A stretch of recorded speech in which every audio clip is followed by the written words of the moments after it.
Again, now starts the difficult part. We invite almost all our speakers back to us live through Zoom. Oh, here you are. Do you hear me well? Thank you, Janne. Thank you, Alīna. Thank you, Renaldas. Long time no see. From different perspectives, you all three touched upon very similar things.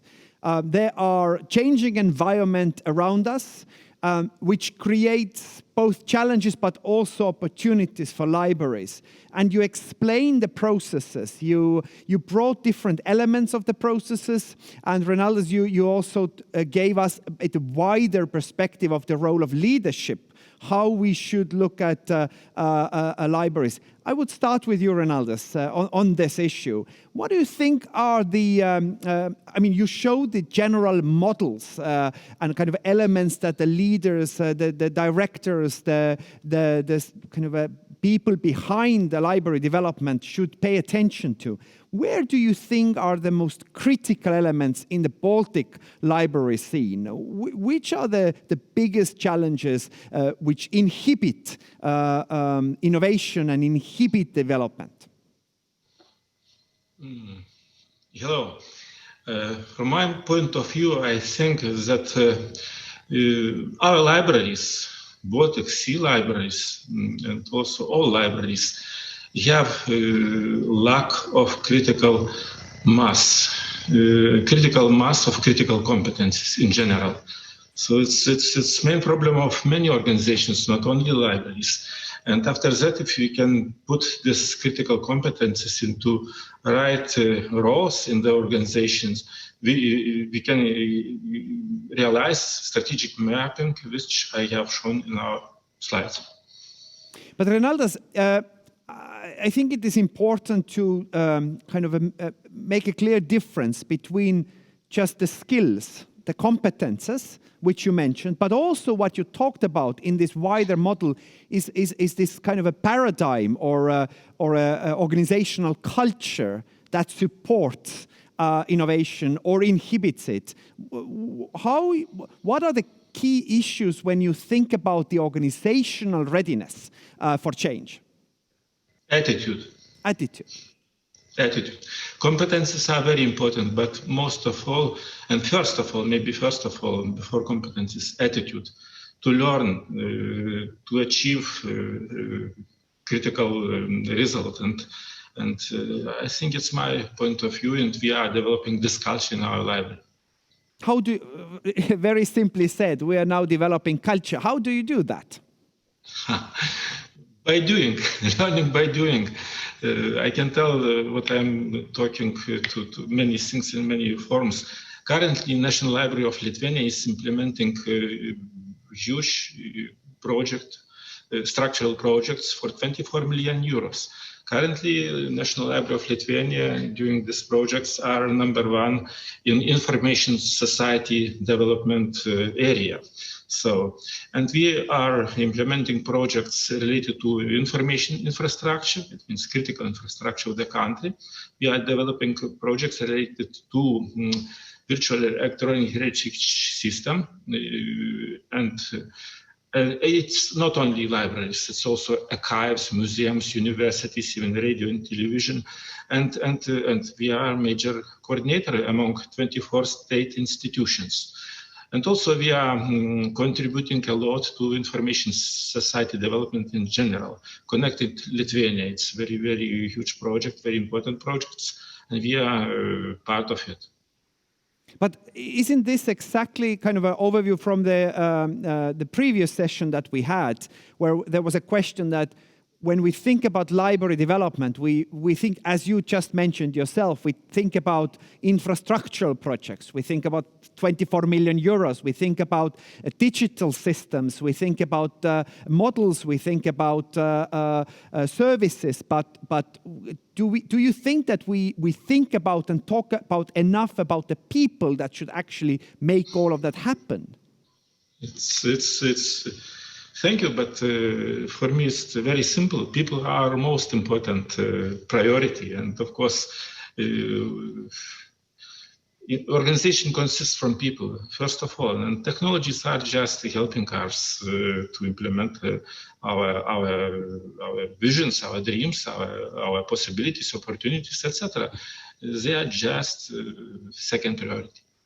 Absolutely. Jane, I imagine, I mean, that it's not just about your library, National Library, in any organization, going through that kind of a paradigm change from of temple of knowledge, temple of books, to customer is the king, customer-centered and customer-focused activities.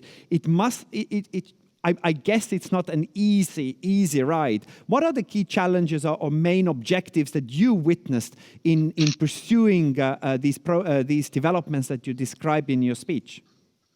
No, I would say that to repeat Renaldas' points, that it is the attitude. It is the key thing actually to change when we talk about the personnel. That their mindset is to focus on customers, and we are still struggling actually, although we have gone through a long road already, but still we are struggling in this sense. I would want to touch upon another issue with you. You were describing the developments in terms of seeing the National Library as the kind of a center of the development of services and the library scene at large. Alīna also mentioned in her speech, in one of the last slides as well, the importance of cooperation. So can we just a bit talk about this balance between centralized approach to these developments and decentralized approach to developments? What should be done jointly and what should be left on a regional and maybe local level? Mm-hmm. Well, it's a very good question, actually. And I think that many librarians think about that as well. Many of them are opposing the centralization, are very much in favor of decentralization. I think that if we want to empower libraries and if we want to make them really important in nowadays society, we really should think about centralization and mostly in the perspective of the customer in general. If they want to have their very simple, ordinary library services, they don't have to think about which library should I turn to, whom should I talk to, what should I know. They just want to have their services. If we are thinking about the community thing, then certainly these should be locally developed and provided locally and on decentralized way. And meaning, for example, acquisition of collections, these are very much dependent on the local interests of the community interest, of the library type interest. So these can't be centralized, for example, in my opinion. And this is absolutely true. Working with many municipalities and the cultural strategies in municipalities, we see that problem because the culture is often organized by the administrative borders. But people who comes and visits, so people that use the services, doesn't care about that. Well, doesn't often know about it. You know, if you go out to the countryside for the weekend, you don't stop your car on the border of two municipalities because there's a border. You just go and you want these services. That's true. Let's move quickly to Alīna as well. A very interesting case, especially looking at from Estonian point of view. We are lacking this kind of services. We are lacking this national e-book kind of a system. Jane was mentioning that they are now in the process of developing. We do have separately in some of the libraries, like in Tallinn and in Tartu. So was it a difficult process in Latvia to actually convince policymakers to support that? And what's the biggest impact for the everyday librarian work? through this development? Well, hi, first of all. And I think the biggest struggle was to actually get it done at the end, because it took a lot of years to do this platform and to actually get it going. But since it has been launched, it's still a very ongoing struggle to keep pushing for it and to keep keep proving that it is important. And for the librarians, I think the most important thing is that we keep talking to our readers, and we are able to offer them another thing, a new thing. And there's another way for us to communicate with them, another way for them to ask questions to us. So it's just a better communication and a better system overall, where you can offer different kind of things in a complex way, where you offer books in the traditional way, and you offer ebooks, and then you have maybe audiobooks or something like that. So it's just a very good way to communicate with your reader. You're saying the words, it was difficult to convince, it took some time. Why? Can you explain? Why is it so difficult to make that point through the policymakers? And do you feel that now through the crisis, it's easier to make that point? Because when the physical libraries are actually closed, and the role of a library is to allow the access, then digital libraries is one of the key element of that. And also, for example, in Estonian case, where the number of e-book readers in the Tallinn Central Library e-book system increased 14 times, which means people are required. It's not just a nice thing to have. It's like plan B. It's your risk management plan. Why is it so difficult to make that point through to policymakers? Well, I think there's probably a lot of reasons, but the one thing that comes to mind for me is that ebooks, that's not really something that's very new and very fresh. And, you can't really convince policymakers to support a project that will actually, would have been very new and fresh 10 years ago.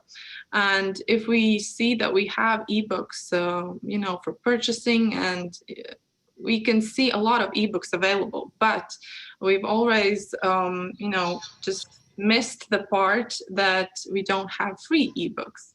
Mm-hmm. And I think that's one of the reasons why it's not very easy to, push for a project like this. Because it's not something that's very fresh and new, but it's something that was needed 10 years ago, and finally we have that now. Great. Estonians are looking very carefully at what you've achieved. Since we are closing now this session, but the next session that we go into is going to be about trends. A bit of how libraries have managed in the crisis, but also what are the key trends. And I would want just quickly make a round and ask you, what would be the one or two main trends you would invite librarians to pay very close attention to in the next 5 to 10 years that might really change the way we understand library services? Renaldas, let's start with you. First of all, our library was closed for visitors only during lockdown, only.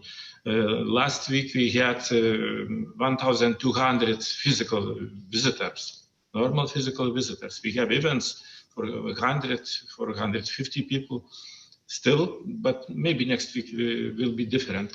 It means our identity is normal. Libraries' identity is classical.